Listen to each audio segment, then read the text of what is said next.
Keep your comments to around 3 minutes. Thank you. You said, Judge, keep your comments to around 2 to 3 minutes. I want to remind the Judge, you took an oath of office to uphold the Constitution. In Amendment 1, the Constitution provides for the right of people to petition government for a redress of grievance. I'm here, Judge, to petition for a redress of grievance. I listened to lots of the audio from Commissioner's Court. There was never anything on the table. I never once heard anybody say that they were going to do anything but jack it all the way up to the rollback rate. The driving force in the tax rate was to keep it under the rollback rate.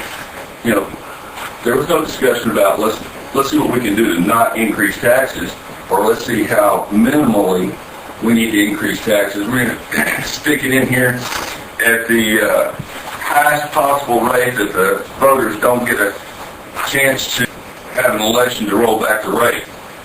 Given the constitutional provision for a redress of grievances and the actions of the court to jack this tax rate up far beyond where it needs to go just because we can get by with it is unreasonable. And then to tell the taxpayer who shows up is concerned enough about it, you only got 3 minutes. I think that's just a continuation of what this whole process has been like. Sorry, Commissioner Jones, I have to pick on you, but you campaigned on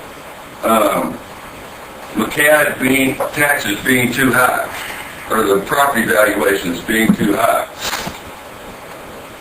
We have 5 contingent counties to McLennan County, and it is seriously time to outsource property appraisals and combine with one of the other counties to get them to do it. It's not like in the old days. Today, it's all GIS maps. You sit down, the McCad now is paying somebody who's sitting in Bosque County as a contract employee to do property valuations in McLennan County.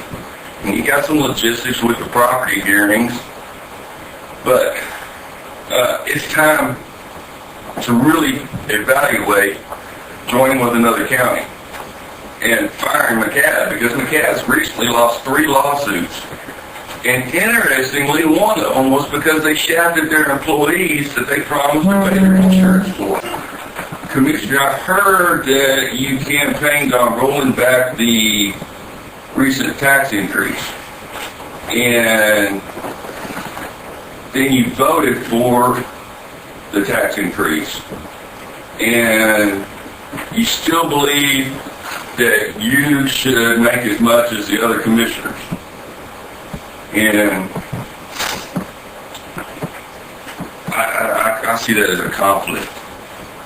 You've got, I was listening to 8-6, on August the 6th, you did the Johnson Controls contract and Rico Exchange contract for copiers.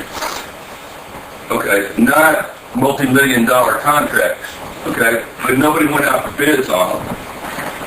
And the pharmaceutical contract at the jail, does anybody know how much we spend on pharmaceuticals for the jail? I know it's a big chunk of change. And this year we didn't go out for bids on it.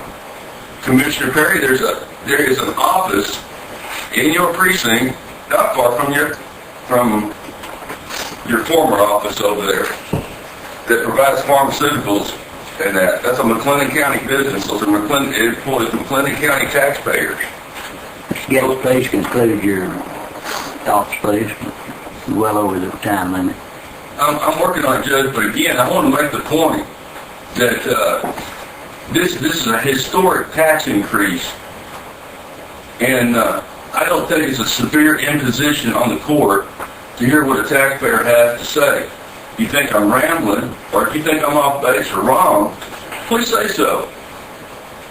But I'm here, like I said, exercising a constitutional right, because I don't think there's any reason for this significant increase in taxes.